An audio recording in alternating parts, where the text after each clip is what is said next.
Hi, welcome to our channel of IGNOU Audiobooks, Indira Gandhi National Open University, Staff Training and Research Institute of Distance Education, STRIDE, Master's Degree Programs, Master of Arts, Distance Education, MADE, Second Year, MDE-417 Distance Education, Economic Perspective, Block-1 Economics of Education.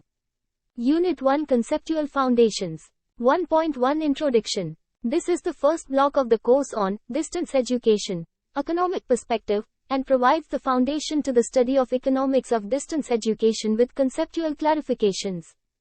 Besides conceptual foundations, clarifications given in Unit 1, the subsequent three deal respectively with education as consumption and investment, various educational costs and cost analysis in education, and how resources are utilized within, for education. With the foundational clarity provided in this block, you will be equipped better to appreciate the detailed study of economics of distance education in Block 2, costing in distance education in Block 3, and international perspectives in Block 4 on costing in distance education, which are contributed by international experts in the area of economics of distance education. And the critical study of select papers given in Block 5 shall expand the horizon of your understanding of this area, as also facilitate you to take up research studies of your own in future, as also for your project work within the master's program. 1.2 Learning Objectives. After going through this unit, you should be able to define economics of education. Black circle differentiate between public and private good, investment and consumption goods, and social good and merit good. Explain the human capital theory with a critique on it. Examine the relationship between education and economic growth. Explain the endogenous growth theory. Examine the contemporary economic reform policies and their effects on education, such as privatization and internationalization of education. 1.3 Introduction to Concepts. 1.3.1 What is economics of education? Economics of education is a branch of economics which applies various economic theories, principles and models to the issues and problems of education. Economics of education was born as a formal area of study only about 5 decades ago, with the human investment revolution in economic thought, created by Theodore Schultz in his presidential address to the American Economic Association in 1960. It builds powerful interface with theories of growth, labor economics, international economics, public finance, welfare economics, microeconomics, household economics, and simultaneously going deep into the basic tenets of economics of education. To begin with, the interests of economists in the field of education have centered chiefly on 4 topics: a. Measurement of the economic cost and benefits of education, b. Educational planning, c. Efficiency criteria, and d. Adequacy of revenue sources. Further, 3 major economic approaches to educational planning, viz. I. Rate of return analysis, e. Manpower planning, and e. Social demand analysis have vastly contributed to better understanding of several economic dimensions of education. These have also influenced considerably the boundaries of the theories of growth, labor economics, and development economics. Research studies that examine private and social demand for education have made significant dents into development economics, necessitating broadening the framework of studies on poverty, inequality, household consumption, and levels of living. For its own development, economics of education has drawn heavily from economics, and in turn influenced heavily the development of economics too. It has become a specialized branch of economics and also a separate area of educational studies. The other major components of human capital, viz. Health and migration, also branched out of it as important areas of study. 1.3.2 Public good and private good. Public good is a good which has the twin characteristics of non-rivalrous and non-excludability nature. In Paul Samuelson's words, public good is good, which all enjoy in common in the sense that each individual's consumption of such a good leads to no subtraction from any other individual's consumption of that good. Public goods are goods or services that can be consumed by several individuals simultaneously without diminishing the value of consumption to anyone. This key characteristic of public goods, that multiple individuals can consume the same good without diminishing its value, is termed as non-rivalry. Non-rivalry characteristic is the one which most strongly distinguishes public goods from private goods. A pure public good also has the characteristic of non-excludability, That is, an individual cannot be prevented from consuming the good whether or not the individual pays for it. For example, fresh air, a public park, national defense. Education, more broadly defined as knowledge or ideas as postulated in the modern growth theories, discussed later, has the inherent nature of non-rivalness, Romer, 1994.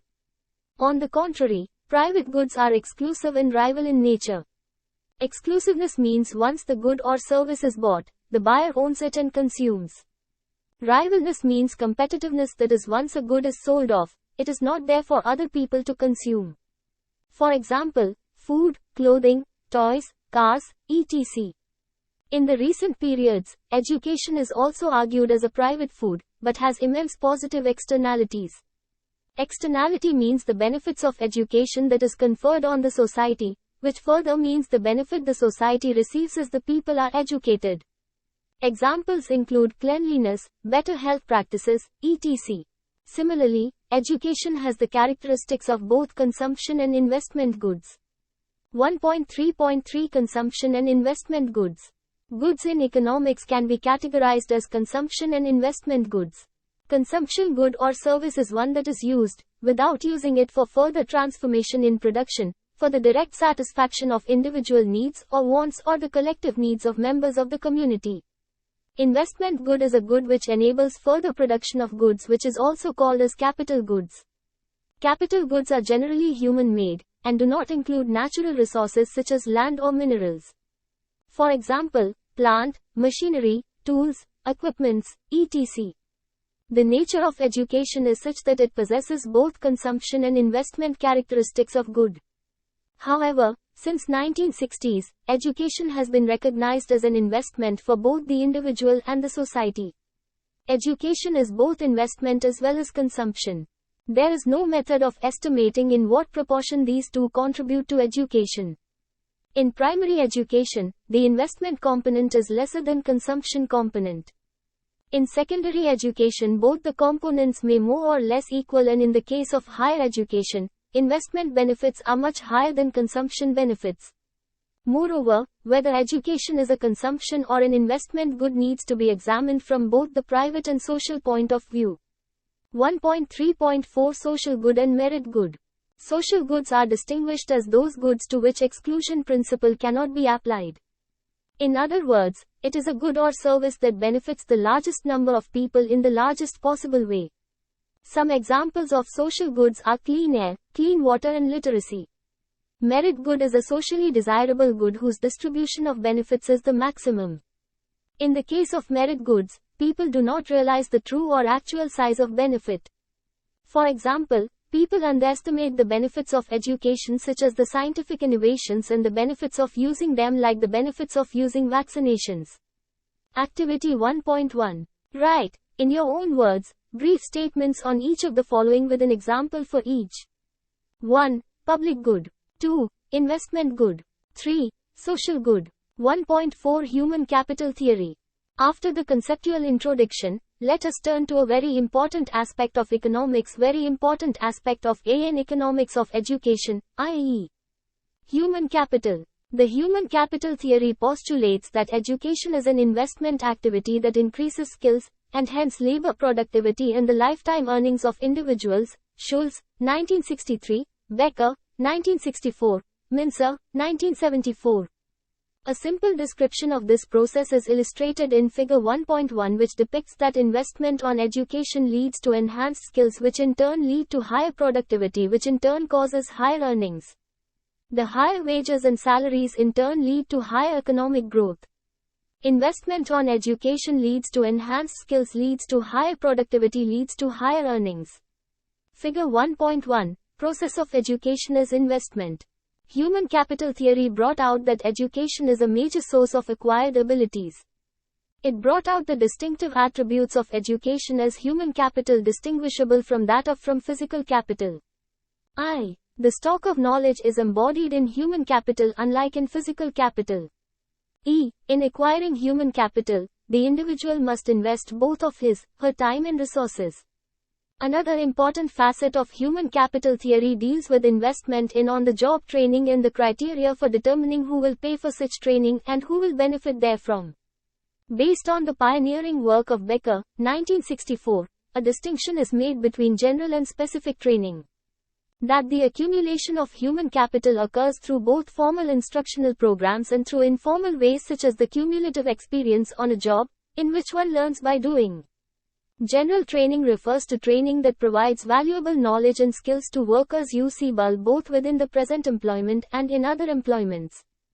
The distinction between general skills in terms of portability and specific skills in terms of non-portability are important. The general skills defined in terms of portability have a central place in both learning and at work as parts of an integrated theory of human capital. Applying the criteria who will pay for the cost and who will benefit from what kind of training, general or specific, can result in 4 alternatives as shown in Figure 1.2. Look at the screen, Figure 1.2, who pays for training? The alternatives are the following. 1. For general training. A. The individual would be willing to bear the cost as the benefit is spread over to more than one employment opportunity. B. But, for the employer, it would be an additional cost for no additional benefit. 2. For specific training. A. For the individual, it is an additional cost and the benefit is specific to a particular firm. B. For the employer, it is an additional cost and would bring in additional benefit. Among these 4 alternatives, one can deduce the 2 desirable ones as 1. A. The individual would be willing to bear the cost for general training as the benefit is spread over to more than one employment opportunity, and 2b. For the employer, it is an additional cost for a specific training but would be benefiting more from that cost of specific training. Mincer, 1974, applied empirically to separate out the schooling and on-the-job training components of earning streams by the interpretation of the concave shapes of earning paths over a person's life. Hence, the rates of return to education are estimated using the age earnings profile or Mincer's earning function. We will briefly discuss these 2 methods of estimating rates of return to education as follows. 1.4.1 Rates of return approach to education. The economic returns to education can be measured by the internal rate of return to education, which is the interest rate that equates the present value of the costs incurred for education to the present value of additional lifetime earnings attributable to education. It is the profitability or rate of return on investment as a measure of the expected yield of investment in terms of future benefits, or income stream generated by capital compared with the cost of acquiring the capital asset. The rate of returns to education can be measured for both the individual, private, and social rates of returns. The private rate of return is used to explain the demand for education. It can also be used to assess the equity or poverty alleviation effects of public education expenditures, or the incidence of the benefits of such expenditure. The social rate of return summarizes the costs and benefits of the educational investment from the state's point of view, i.e., it includes the full resource cost of education, rather than only the portion that is paid by the recipient of education, i.e., the student or the trainee. Private rate of return. The costs incurred by the individual are her foregone earnings, since she may have earned in a job if had not gone for further education, while studying, plus any education fees or incidental expenses the individual incurs during schooling. The private benefits amount to what a more educated individual earns, after taxes, above a control group of individuals with less education. The private rate of return to an investment at a given level of education in such a case can be estimated by finding the rate of discount, R, that equalizes the stream of discounted benefits to the stream of costs at a given point in time. Social rate of return. Private and social rates of return is that for not for. The main difference between private and social rates of return is that, for a social rate of return calculation, the costs include the state's or society's at large spending on education. Gross earnings, i.e., before taxes and other deductions, is used in a social rate of return calculation, and such earnings also include income in kind where this information is available. Since the costs are higher in a social rate of return calculation relative to the one from the private point of view, social returns are typically lower than a private rate of return. The difference between the private and the social rate of return reflects the degree of public subsidization of education. Adjustments. Estimating the returns to investments in education, as for any other sector, involves an implicit projection of anticipated benefits over the person's or society's lifetime.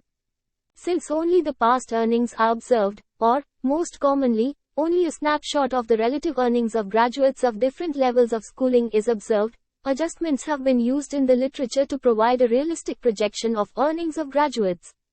The most common adjustments refer to the anticipated real growth in earnings, mortality, unemployment, taxes and innate ability. Earning function. Mincerian method, or earning function involves the fitting of a function of log wages, using years of schooling, years of labor market experience and its square as independent variables. Mincer, 1974. Often weeks worked or hours worked are added as independent variables to this function as compensatory factors. We call the above a basic earnings function. In this semi-log specification, the coefficient on years of schooling can be interpreted as the average private rate of return to one additional year of schooling, regardless of the educational level this year of schooling refers to. 1.4.2 Education as a screening or credentialism hypothesis. Many economists, particularly Arrow, 1973, Spencer, 1973, and Stiglitz, 1975, among many others have argued that education remained as a screening or filtering device. The skepticism of human capital theories have led to the development of alternative theories such as screening theories and labeling mechanisms. This hypothesis contends that education or investment on education is not productive by imparting necessary knowledge and skills, but simply acts as a screening device, which enables employers to identify individuals who possess either the superior innate ability or certain personal characteristics such as attitudes towards authority, punctuality, or motivation, etc. Rather, education screens, labels and identifies the higher credentials in people and leads to higher earnings. See Figure 1.3. Investment on education leads to higher credentials leads to higher earnings. Figure 1.3. Education and earnings relationship. Arrow, 1973, noted in his filter argument that higher education not really adds up to productivity but adds to some information to the extent that it identifies higher credentials in people. However, the screening hypothesis is important as it focused the attention on education and other forms of investment in human capital which influence productivity. It served as a reminder that education does far more than imparting knowledge and skills. The educational process helps to shape and develop those attributes. This restates that the concept of human capital is still valid, that it must be extended to include activities which affect personal attributes as well as skills, and it must recognize that such activities increase workers' productivity in complex ways. Activity 1.2. Distinguish between rates of return approach to education and education as a screening hypothesis. Write within 100 words in the space given below. 1.5 Education and economic growth. The relationship between education and economic growth has been one of the major tenets of economics of education. Economists have examined this relationship under two theoretical frameworks. 1. The growth accounting framework, which Solow, Denison and others followed. 2. The modern or endogenous growth theories, which Romer, Arrow and Lucas have contributed. These two frameworks are discussed as follows. 1.5.1 Growth accounting framework. During 1950s, growth had been extraordinarily rapid, and in reflecting on this experience, economists began to recognize what Tinbergen had shown in 1942 itself, that conventionally specified Cobb-Douglas aggregate production functions left a large part of observed growth in national income per capita unexplained. This fact was rediscovered in 1950s in Norway, Finland and in US. The residual was given many designations as technical change, human factor, and measure of ignorance. However, it was generally agreed that education is a vital element in economic development. The discovery that increases in physical capital and labor did not, by themselves, explain economic growth led to an analysis of the factors determining the residual, in particular the role of education and technical knowledge.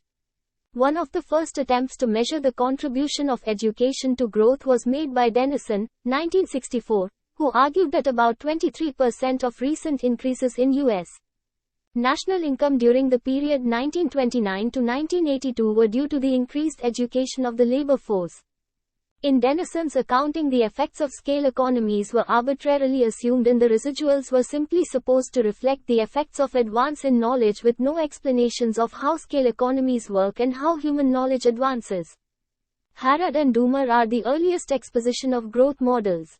The rate of growth in the economy is determined by the ratio of rate of savings, S, to capital output ratios. 5. The assumption made in the first 5-year plan in India was that rate of savings is equal to investment in the economy, which is not necessarily the case. If the rate of growth is lower, it results in cumulative unemployment. It is important to recognize that the strategy to promote economic growth by forced savings was based on the assumption of a special production function. The peculiar nature of this production function is evident from the specification that only capital but not labor is included as a factor of production. It also assumes that labor and capital are not substitutable in production and hence output does not increase by applying more output for given stock of capital. The warranted rate of growth is referred as knife edge, and it is also the unstable growth path.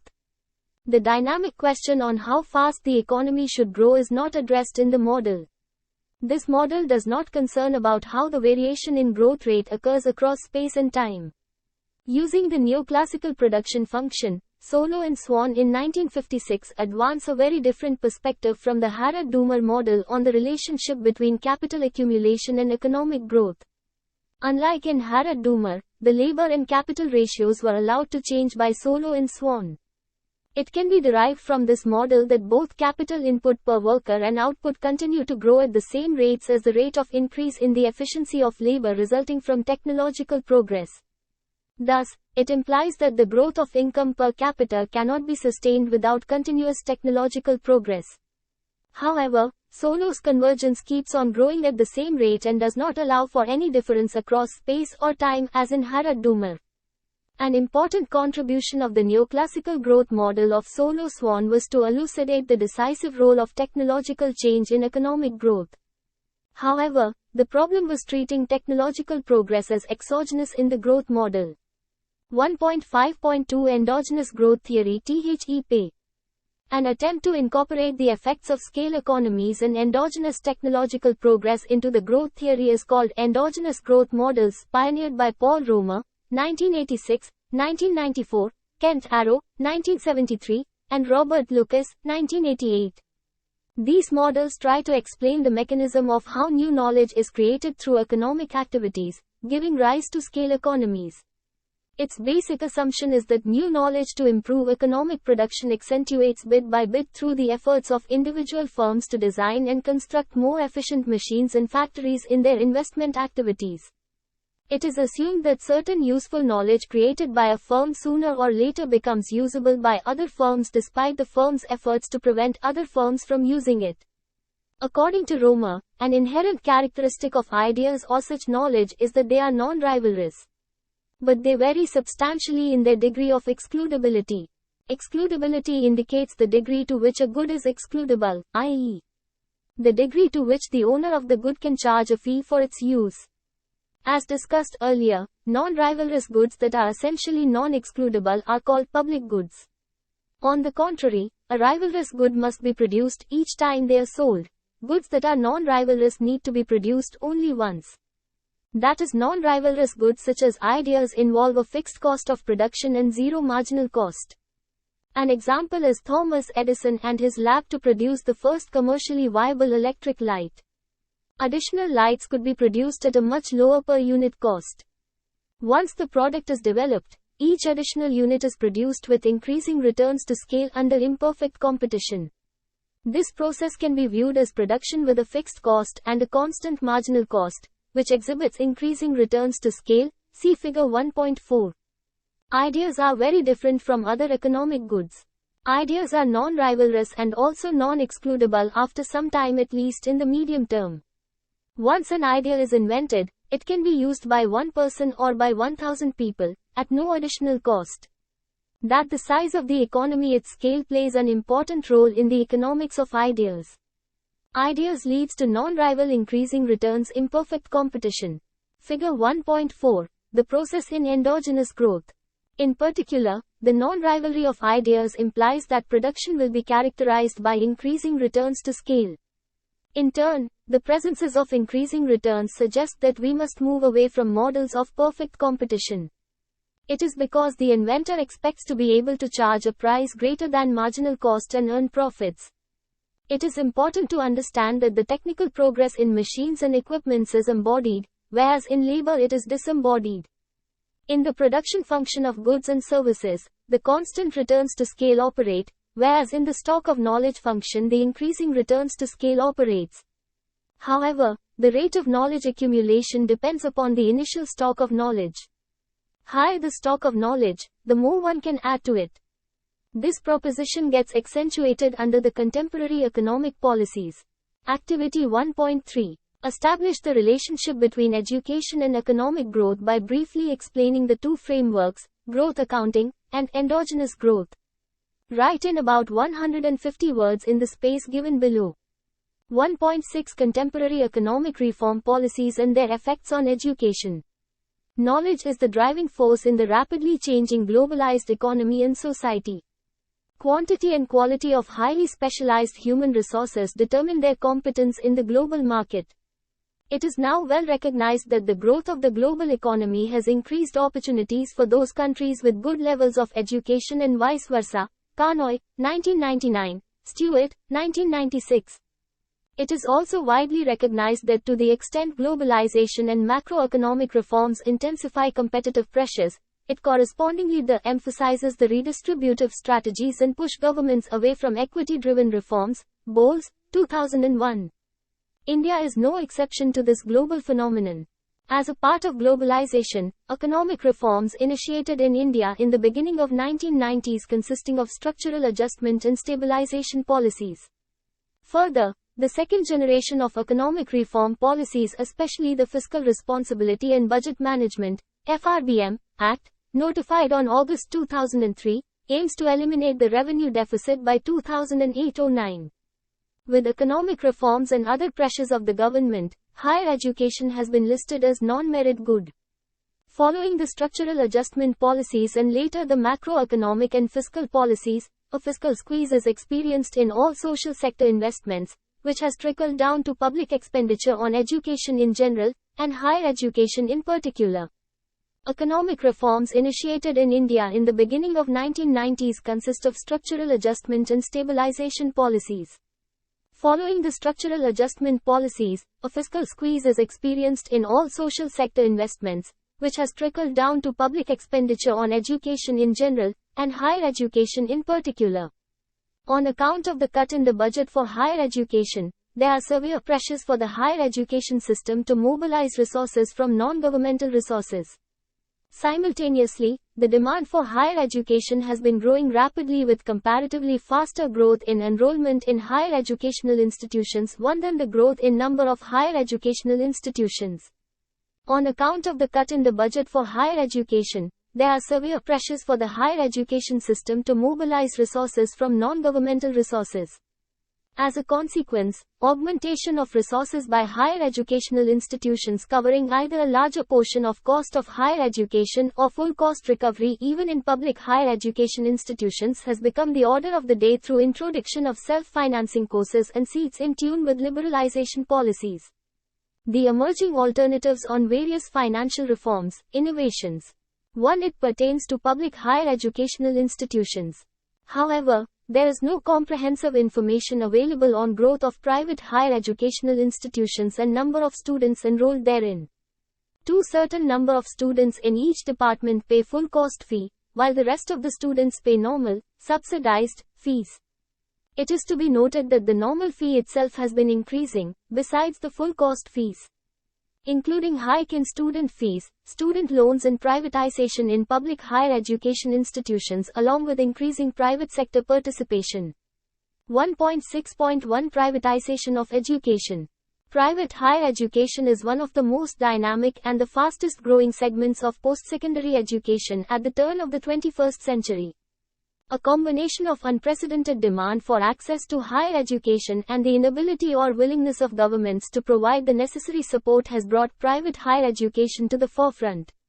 Private institutions, with a long history in many countries, are expanding in scope and number, and are increasingly important in parts of the world that have relied on the public sector. Altbach, 1999. This transition process in higher education is primarily on account of the new goals, policies, and practices of neoliberal market principles. There has been a paradigm shift in the attitude towards the role and efficiency of state per se in financing of any public services, including education, in particular. India is no exception to this global transformation, especially during 1990s. Historically, private sector participation in education in India is not a new phenomenon. In India, over the years, there have been private initiatives in education, initially for philanthropic reasons and more intensively during 1990s, in professional and even in general higher education, not only to meet the growing demands but also to realize the huge and quick profit potential. Such a rapid growth of private higher education institutions is also on account of the policy changes at the macroeconomic level and also at the micro or subsectoral level, i.e., higher education. This is primarily the impact of economic reforms initiated during the beginning of 1990s. The 5 major components of the new economic policy initiated in the beginning of 1990s include liberalization, globalization, privatization, called LGP, currency convertibility, and reduced role of state. These reform packages imposed a heavy compression on the public budgets on the education sector, more specifically so on higher education, see figure 1.5. With macroeconomic reforms leading to severe cuts on the education budget resulted in several policy directions. Such policy changes have paved the way to several alternatives, including student fees, student loans and privatization in higher education. The increased role of the market is manifested by the expansion of private sector education industry, i.e., marketization. Figure 1.5, sectoral allocation of public expenditure on education by levels of education in India, in percent. Look at the screen. 1.6.2 Internationalization of education. Until late 1980s, education was thought to be essentially a non-traded service. Under General Agreement on Trade and Services, GATS, in January 1995, education has become a tradable service. Since then, the internationalization of higher education gained momentum. Internationalization of higher education is seen as one of the ways the country responds to globalization while maintaining the individuality of the nation. Knight, 2002, defines internationalization of higher education as the process of integrating an international, intercultural dimension into the teaching, research and service functions of the institutions. There are several key concepts in this definition, e.g., the idea of internationalization being a dynamic process and not a set of isolated activities. Integration or infusion contributes to the sustainability of the international dimension. Finally, the definition refers to the primary and universal functions of an institution of higher education, namely teaching, research and service to the nation. Internationalization of higher education is pursued via 4 modes, see Table 1. The first important mode, cross-border supply, corresponds to the normal form of trade in goods and service which crosses the border. Cross-border supply of educational services might grow rapidly in the future through the use of new information technologies for distance learning, cable and satellite transmissions, audio and video conferencing, PC software, CD-ROMs, and the Internet.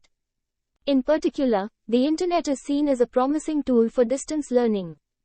A number of private companies and universities have launched recent initiatives in this area. Table 1.1. Main modes of international supply of educational services. Look at the screen. Note, the different modes of services trade according to the GATS classification source, Knight, 2002. The second mode of consumption abroad refers to a situation where a service consumer moves to another country to obtain the service in question, e.g., a student who travels abroad to study. International flows of students in higher education constitute at present by far the largest share of the global market for education services. The third mode of commercial presence of educational services refers to the commercial establishment of facilities abroad by education providers, e.g., local branch campuses, or partnerships with domestic educational institutions. There is a growing interest through this mode and has a strong potential for growth. The last mode of presence of natural persons consists of a natural person, e.g., professor, researcher, teacher etc., traveling to another country on a temporary basis to provide an educational service, see Table 1.1. Under GATS, there are both conditional and unconditional obligations, see Knight, 2002. These obligations in a broader sense favor the developed nations than the developing nations. In brief, we can say that it makes a similar platform for unequal partners and hence poses many challenges for the developing nations. For instance, in India, many foreign universities and institutions have been allowed to come into the country and establish franchise centers in the country, offering degrees or diplomas, which are not necessarily recognized by the parent universities in their own countries. The regulatory framework in developing countries is yet to be developed, or even if exists, is yet to be strengthened. Activity 1.4. Is privatization of education anyway related to the internationalization of education? In what different ways economic reforms have affected education in recent times? 1.7 Summary. You have learnt what economics of education means, that it is a branch of economics that evolved during 1960s, but an area growing tremendously. You also understood some key and basic concepts of the subject such as investment and consumption goods, human capital versus physical capital, and public good, merit good, etc. Further, you learnt how education contributes to economic growth under two streams of studies, one focusing on human capital theory and the recently developed endogenous growth theories. With this basic foundation knowledge, you would have appreciated the contemporary economic reform policies and their effects on education, especially on the privatization of education and internationalization of education. Thank you. Subscribe to our channel for more updates, and we will see you with the next chapter.